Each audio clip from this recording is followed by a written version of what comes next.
Sige, we'll just proceed right away to the agenda items. May quorum po ba tayo this morning? Yes, sir. Complete po yung regular. Good morning, everyone. Sige, we'll start. What do we have for this? We have, hold on, let me open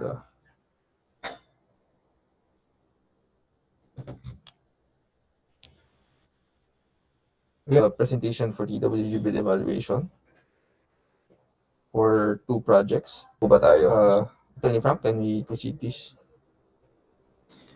Yes, Mr. Chair. Sir, we will first present the bid evaluation report for the Tacloban Airport Development Project. Allow me, sir, to share my screen.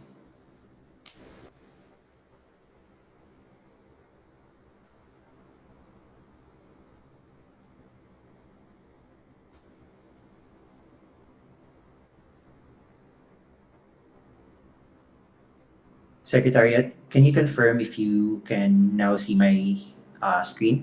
Yes, sir. We can see your screen. Members of the Charlie. On behalf of the technical working group, I will be presenting the bid evaluation report of for the project Tacloban Airport Development Project rebid. This is for the construction of the new passenger terminal building.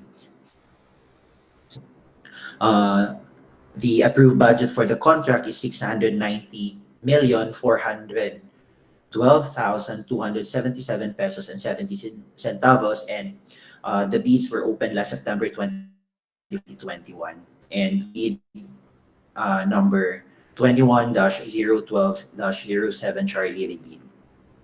So for the background, there were actually 9 bidders to purchase the bid documents for the project, but only 6 bidders who tendered their bid proposal within the prescribed period. The bid proposals were opened and checked in the presence of bidders' representatives, as well as these were the proceedings were also broadcasted live via YouTube. During the opening, a preliminary examination of the submitted bid proposals was conducted using the non-discretionary pass-fail criterion. So only 5 of the 6 bidders were initially rated as pass for having submitted the required documents as specified in the checklist. AC Tumang in joint venture with Wing and Construction was disqualified for failure to attach bid bulletin number 2 as a requirement under BDS number 10.1. So all these 5 bidders who were initially recommended for bid evaluation, and that was approved by the Bids and Awards Committee. So after evaluation of the financial component, specifically on the completeness of bids and any arithmetical correction of the submitted financial proposal of the initially bidders, the TWG found that none of the bidders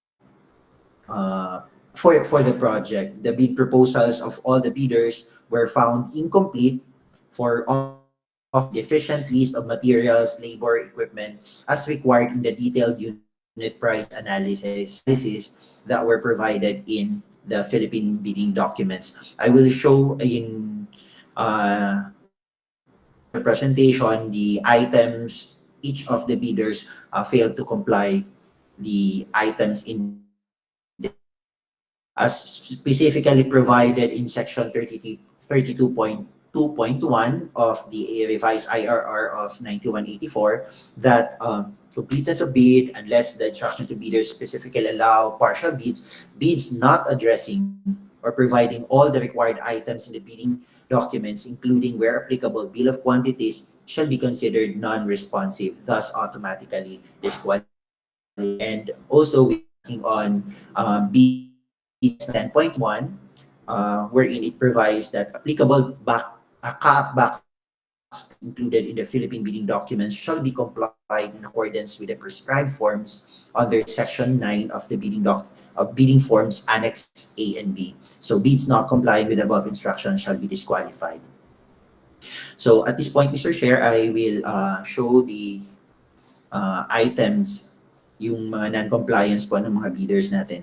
First is yung for MAC builders, under item section 2300, item 23.1, number 3, yung requirement po natin is meron po tayong nire-require na miscellaneous, which is 5% of the RCP.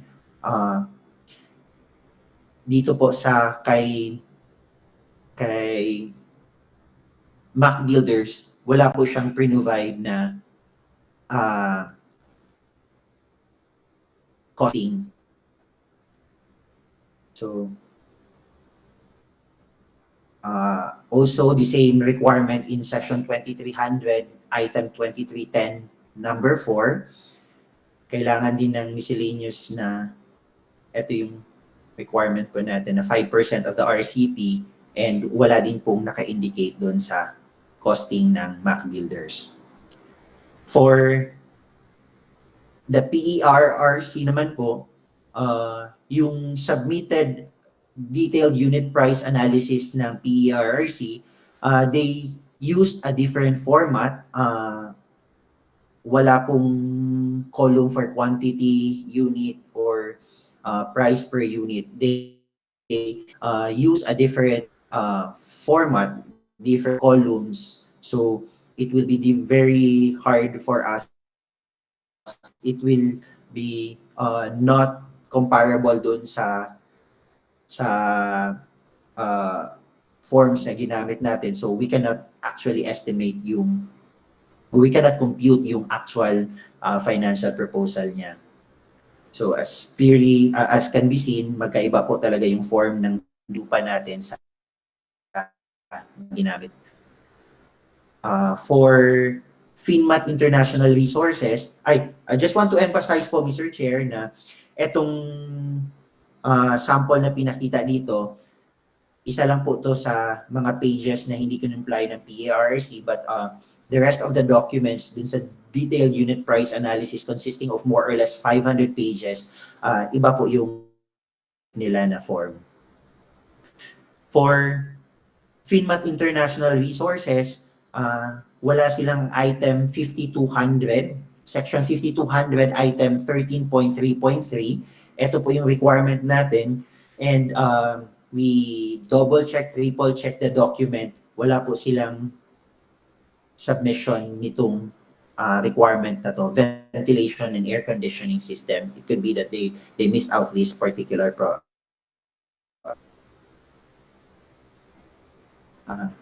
for BM marketing naman po, under item 4300, miscellaneous / fitting / furniture, wala furniture. Requirement po natin dito is yung indoor counter, verify location and quantity of the furniture. One set po ang lagay niya, yung one set po yung requirement natin, one lot yung provide niya. Then meron pa po yung eto din po yung sa loop checking, one lot, and then sa kanya is one unit. So with section 5200, the column portion was also altered or modified. And saan ba yung each?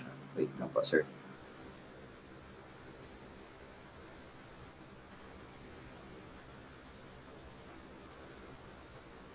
Ito pala yung sa section 4380 under item number 3.3, yung requirement po natin is one set. Yung provide niya naman po is these are two different unit, And it could be na there are items that cannot be delivered should we allow the use of set. And also, this is clearly non-conformity with the forms as provided in our in our and for Giga Build submission naman, binago po nila yung sa under item 6 under section 4380 item number 2.6.1 yung desired I mean yung quantity per hour sa ay ang provide nila yung requirement po natin is 44.44. Same with item number 4385.2.5.2, yung requirement na po natin is 0.39, nag-provide sila ng fee po yung requirement natin. And then, yung sa kanila po. So, with that, Mr. Chair, considering that the submissions of all the initially rated as past bidders were non-compliant with the forms, as well as it offered a deficient list of materials in the detailed unit price analysis. The BAC Technical Working Group hereby recommends that the proposal of Prime Gigabuild Construction, FinMat International Resources, PERRC Construction and Development Corporation, and Mac Builders and BM Marketing be disqualified for offering an incomplete bid. And considering that there are no bidders who passed the bid evaluation, to this project a failure, Mr. Chair, for consideration and approve of the board. Thank you, Attorney Frank, for the presentation. So, ilan ang bidders natin dito? Sorry. Sir, yung pumasa po during opening, 5 lang po. Prime, FinMat, PRRC, Mac Builders, and DM. That's correct, sir. Lahat sila walang nakapag-comply sa. This is only bid evaluation. So, wala pa tayo sa post ko. Okay. Do you have any comments from our members on this? Attorney Frank, second na to, no? Sir, yes, sir. This is the second, bidding. This is actually a rebid. And then, what will happen after is we're supposed to be negotiated already. Yes, sir. We have the option to negotiate, sir. Sige, we'll discuss that later on. Kung ano man maging decision ng BAC for now. But preliminary link po kami kahapon sa Tacloban with the DG. We did an inspection of the site for the phase 1. And to be completely honest, medyo disheartening po yung nakita namin because of the delay. Wala pang makikita, to be honest. Kailan ba natin binid yun? Wala pang makikita at all masyado. Kaya the DG was actually really disappointed. And kung mag-fail na naman to, we will have to report it to him. I know he'll be disappointed as well.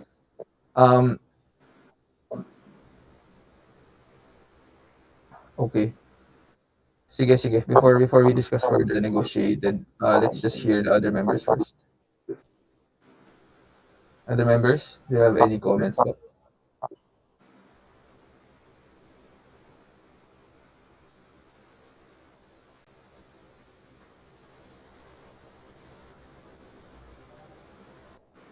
If questions or any questions. Attorney Frank, kapag nag-proceed tayo with this recommendation, gaano pa katagal to bago natin to may ulit? Kasi we have, Sir, I'm actually more concerned about the time frame kasi as you understand, there's an incoming election ban. And ang gusto sana natin matapos sana to sa admin na to under DG's term. Pero mukhang malabo But at the very least, phase 2 could be implemented. Anong time frame natin doon, Attorney Frank? Sir, say for example, sir, mag-decide yung boxer na i-negotiate na siya under the GPPB rules, sir, na we only have like 15 days from the declaration of failure of bidding, second failure of bidding na ma-negotiate. Otherwise, we if we go beyond the 15 days, magiging regular bidding na siya. So, negotiate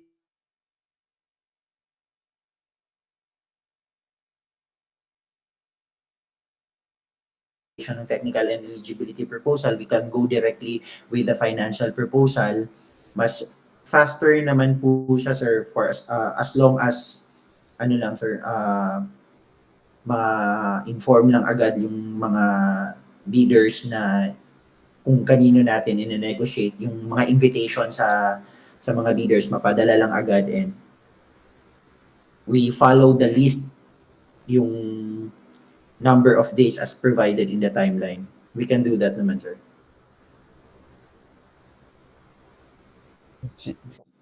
Let's just make sure that that everything will go in accordance with the timeline. Sige. This juncture, if there are no further comments from the members, maybe we can have a motion, please. To the chair, may Yes, make a ma'am. Yes, ma'am. regarding if the declaration of failure of bidding, are we the right body to declare this, considering the amount involved here?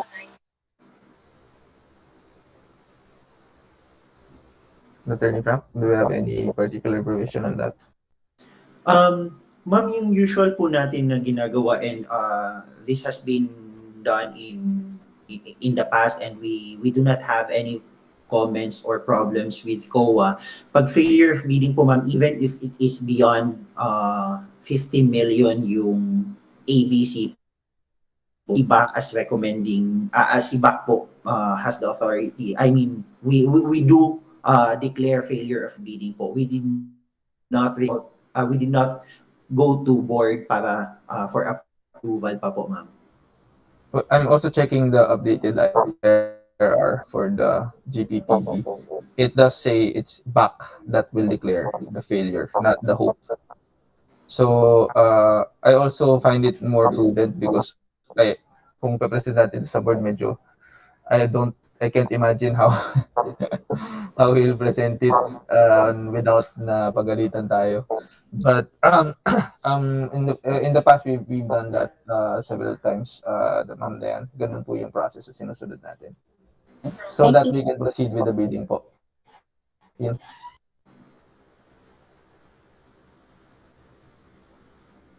Anything else po?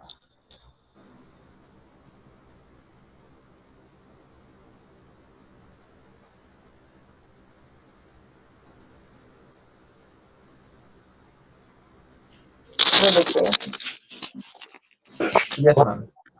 Yes, I so move to adopt the recommendation of the TILO disqualify Prime Gigabuild Construction Corporation, Finmat International Resources Inc., Work Construction and Development Corporation, Macbers, and DM Marketing due to the incomplete bid.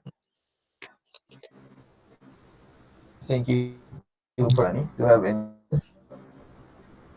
Second the motion, Mr. Chair. Thank you, Sir Ken. So the motion is hereby carried. Let the bidders Prime Gigabuild Construction, Finmat International, PRC, Mal Builders, and BM Marketing be accordingly disqualified for having submitted a complete bid. Do you have a second motion for the declaration of failure? Members?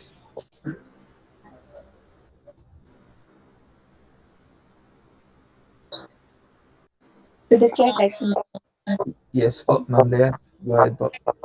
move to adopt the recommendation of the TWD to declare failure of bidding for this project. Alright. Do we have any second?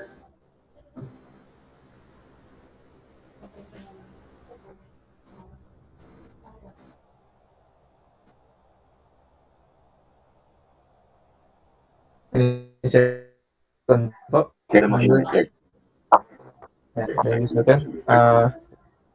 The B motion duly seconded, let this bidding be declared a failure. In accordance with the GPPB rules, we will be proceeding with negotiated procurement. Uh, Secretariat and TWG, can we fast track this, please? The necessary next steps is so we can catch up with the timeline for the project. Yes, sir. Will comply, sir. All right, thank you. Sir, See you. Thank you, Mr. Mr. Chair. Chair. Yes, sir. Mr. Chair. Uh, uh, does this mean that due to the second failure of bidding, we go directly to negotiated procurement, or because we have the option under the procurement law, either to for a reposting or negotiated procurement? Yes, sir. As I mentioned earlier, due to the major delay already in this project, po, I really deem it appropriate we proceed already with negotiated. We only have 15 days, as Attorney Frank said, to comply with that. Otherwise, other rules require us to go through the normal process again. Which in that case po, sigurado po hindi natin matatapos yung project before the election ban po. So if there are no objections, we can proceed with that para we can already move forward po. Mr. Chair, if I may suggest. Yes. Sir, I think, sir, meron na lang po sigurong resolution to declare a negotiated procurement para lang din po documented. Maybe if we can ask the members to Sige, sige. to move for the negotiation. Third TWG, motion. the TWG, sir, will be recommending for the negotiation in order to fast track the procurement process, sir. Yeah. Sige. There's a recommendation to have a third motion. Allowing the process of negotiation to be initiated after this. Do we have any comments or objections? If there's none, we can have a motion.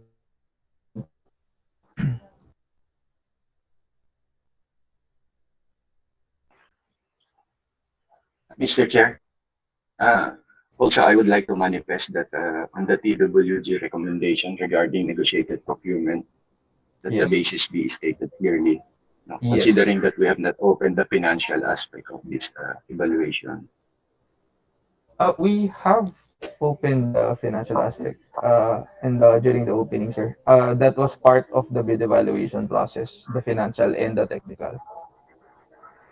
Okay, but it has not been properly evaluated arithmetically, or It has been, sir. That was the for the bid evaluation. because the presentation.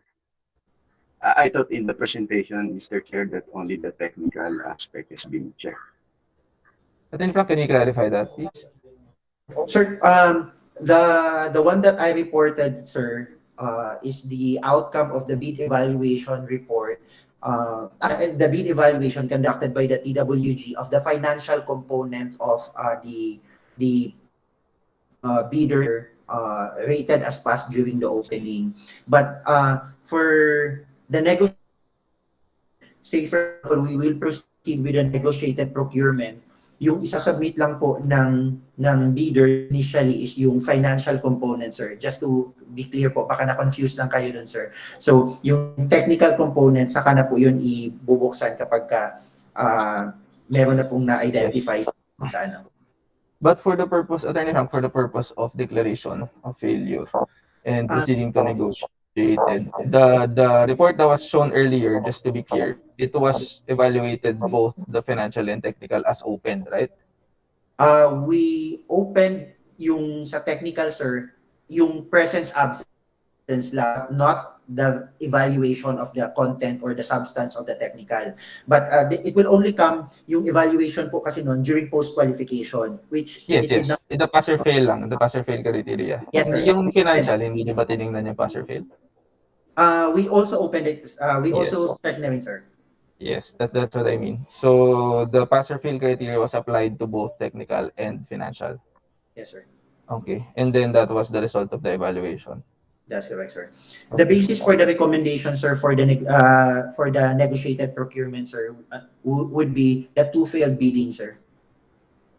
Okay. And it is provided in the rules that section 50, wait, under section 53, sir, 53.1, to failed biddings, where there has been a failure of competitive biddings or limited source bidding for the second time as provided under section 7 of the IRR. So Yes. our recommendation will be anchored on this provision, 53.1. Okay. But I do agree with what Sir Ken was recommending, that let it be clearly reflected in the resolution that Yes, the recommendation was from TWG and with the underlying grounds that were cited based on the bid evaluation determination. yes, sir. Okay. Any more questions po, sir? No further question on my Thank you side po, at sir. this time. How about the other members? If there are no questions, maybe we can have a motion, please.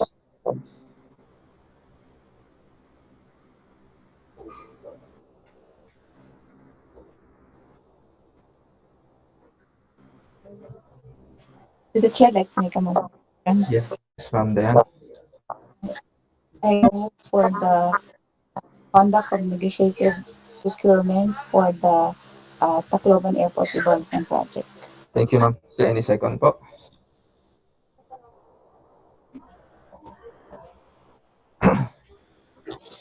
I second the motion, Mr. Chair. Thank you, ma'am Bani. There being motion is seconded, that this third motion be accordingly adopted and approved for the conduct of negotiated procurement for this project. All right. Anything further, Attorney Frank? Sir, we're supposed to present today also the Zamboanga Airport Development Project bid evaluation report. Unfortunately, sir, as we prepare the report, we still are need of additional time to recompute the amount of the submitted financial plan. So, sir, with the approval of the Bids and Awards Committee, Charlie, sir, we are asking that the presentation of the evaluation report be conducted in our subsequent meeting, in our next meeting, sir. Well, if there's nothing to present, what can we do? Our apologies, sir, but Hindi kami pumayag, anong gagawin? Hindi. Do you have any objections or comments from the members?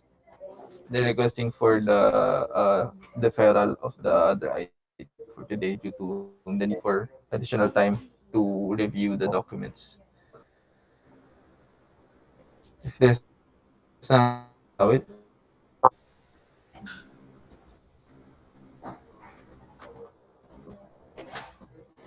And mukhang wala Through the namang chair, maybe objection. just, Yes, ma'am. yeah, Sige, maybe ma'am. just ask the proposed meeting na. Timeline po. um, Go ahead, Frank. Yes, sir. if I may, Mr. Chair. Go ahead, Frank. Yeah. Sir, we will definitely be finished. We will do the on or I mean during the weekends, and we are ready to present on Monday. But considering that we will be having a board meeting on Monday, sir, I suggest, or it is our suggestion, sir, that we will just present it on Tuesday together, most probably with the Bukidnon Airport. Nasisi pa yung board meeting. Sige. Ay, sorry. Okay, sir. Monday afternoon. Sinisi mo pa yung board meeting, pwede mo sabihin Tuesday.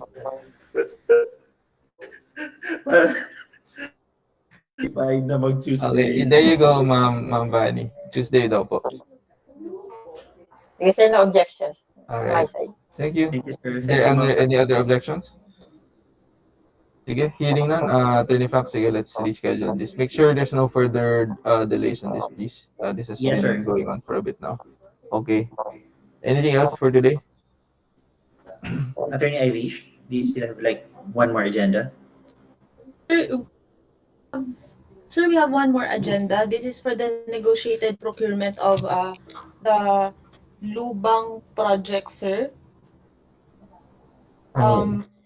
For the Lubang Airport Development Project, expansion of capital building, sir. There has been two failed biddings with this one, sir. First, no bidders participate, and then second, there was one bidder who actually participated, but the bidding failed because the participating bidder was disqualified for offering an incomplete bid. Thus, the BAC So, anong for recommended for discussion the on this? negotiated. Sir, there are we have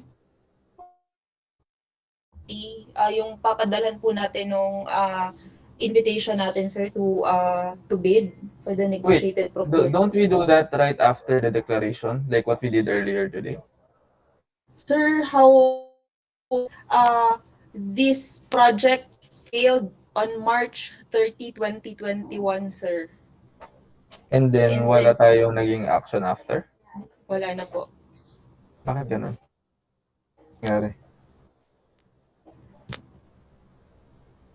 Sila itong ano na to, itong tong folder nung records nung project na to, sir, and then nagawan lang po ng resolution to and na route September, sir.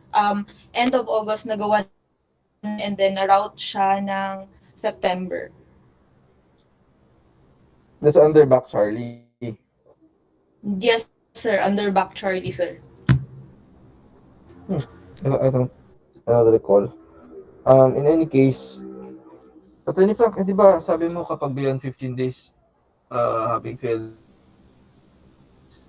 Sir, allow me to share my screen, sir. Yung showing yung GPPB issuance para sige, please. ma-approve na committee.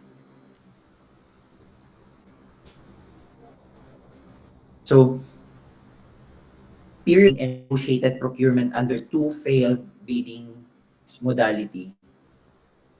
So, it is provided here, sir, yung grounds and ito.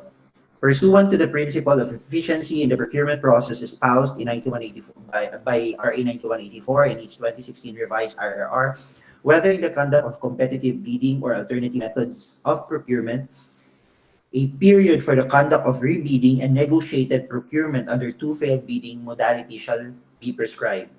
The Bids and Awards Committee shall endeavor to conduct rebidding of a pre-procurement process immediately, but it should not exceed 15 days after the declaration of the first failure under Section 35 of RA 9184 and its 2016 revised IRR. The period may be extended up to 30 days upon approval of the head of procuring entity. The same period shall be observed for the conduct of negotiated procurement under two failed biddings modality, recon from the declaration of the second failure of bidding. So it is expressly provided, sir, that here that it should not exceed 15 days in order for us to go with the negotiation. So I think it is, I'm not sure kung if it is still proper for us to proceed with the negotiated procurement, considering that we go beyond the 15-day period as prescribed in this 05/2016. Okay.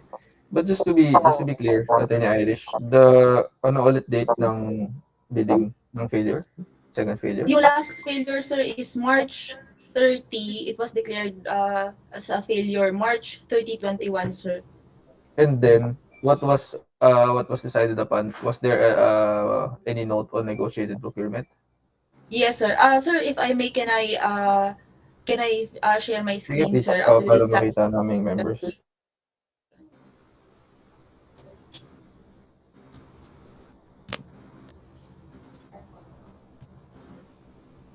Attorney Frank, can you see?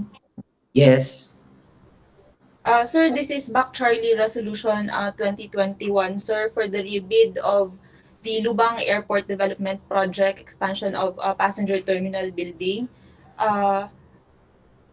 There was one bidder who participated, which is FAA Construction and Trading. However, during the bid evaluation, uh, they were disqualified. So it was provided here, declare the failure and negotiated procurement to ensue. What happened after? If it was already Sir, instructed, it wasn't scheduled, it wasn't routed, anong nangyari? Bakit tumagal ng ganito? It's already 2021. sir, that I have no idea, sir, because the authority order uh for the reconstitution of back secret of the bids and awards committee, sir, came out in June. So I have no idea what happened during in between those periods, sir.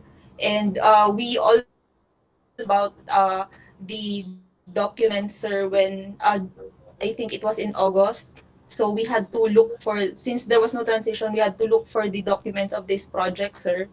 And we drafted and routed the resolution for the failure of this for this project, sir.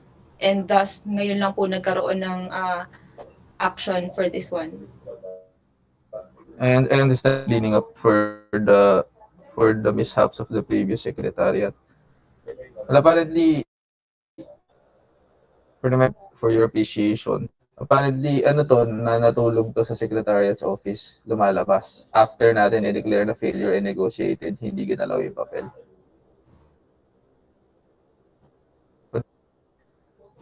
Yes, sir. Napakalaking delay nito.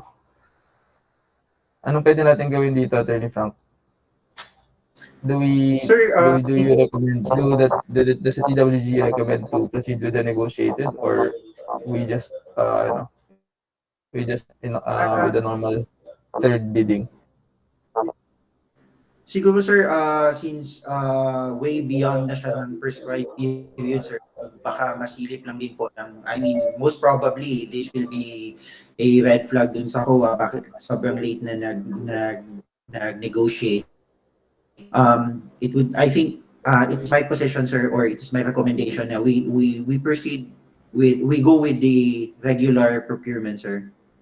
Regular bidding, public bidding. Okay. I feel so, parang helpless naman natin, wala tayong magawa dahil sa may kasalanan nito. Can we, from the time that this was prepared, can we get the names of the secretariat that were still in the secretariat's office? I think we need to have some admin action of some sort. Hindi pwedeng ganito. Pag nangyari to ulit, we don't really have any reasonable justification. Can you get the name Irish? Practice na lang. I'll discuss this with Captain Don para we can Yes, sir. address them. I'll address it accordingly. TWG and Secretariat that were involved in this. Okay? Yes, sir. And then for this matter, we need to decide on back members who have any comments or questions. The recommendation is for us to proceed with normal bidding as a third for the third time for this item that has already failed. Has already been bidding for having failed twice already. Do you have any questions or comments about the recommendation? Mr. Chair. Yes po, Sir Ken. Okay. Since also I'm not a member of the BAC during the time that the failure was conducted or done for evaluation, may we know the basis for the failure? Are there no bidders or technical issues? What is the basis?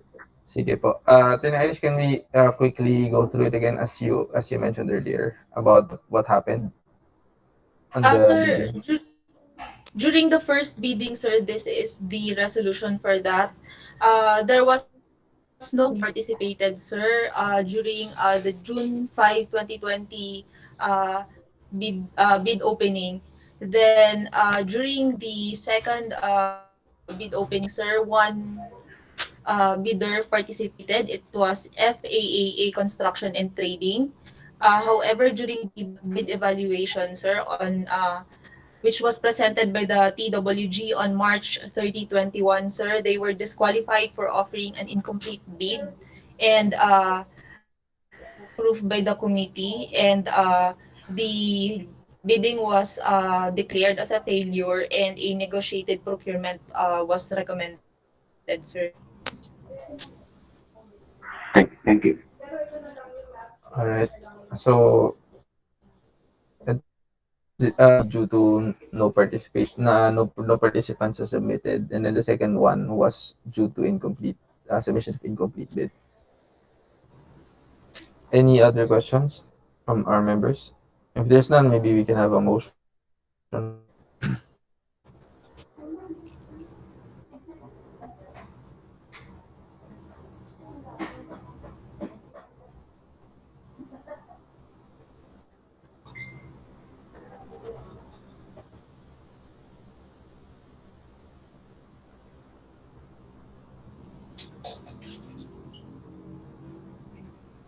To the chair, like to make a motion. Yes po. I'd like to move to adopt the TWC recommendation to conduct a third reading for the Lubang Airport Development Project. All right. Is there any second to that motion? I second the motion, Mr. Chair. Sige. Thank you, Ma'am Bani. There being a motion duly seconded, the recommendation of the TWG for the conduct of regular bidding for this project is hereby adopted. Let's already schedule this, please, as soon as possible. Uh, do we have to revisit the terms of this or pwede na natin to i-post? Sir, pwede na ito i-post, sir. Considering na, Significant amount of time has already lapsed. Baka may changes. Sige, just make sure. And then post it in the soonest we will possible coordinate na lang, sir, with the end end user. user. Okay. Post it in as soon as available time para ma-schedule na natin for the entire process. Thank you. Anything else on the agenda? Yes, sir. No other matters from the TWG, sir. From the Secretariat? secretariat as well. Okay, members, do you have anything to raise? If there's none, maybe members, if there's none, let's adjourn the meeting already. Thank you po for everyone who attended. Let's just notify everyone for the schedule for the next meeting, which I understand is Tuesday. Yes. Okay. Thank you, po. Thank you, everyone. Ma'am Bani, Ma'am Thank Dayan, you, everyone. Berkian, and Thank you, everyone. Colonel Junella. Maraming salamat po. Thank you din, sir. Thank you Thank you po. po. Thank you po.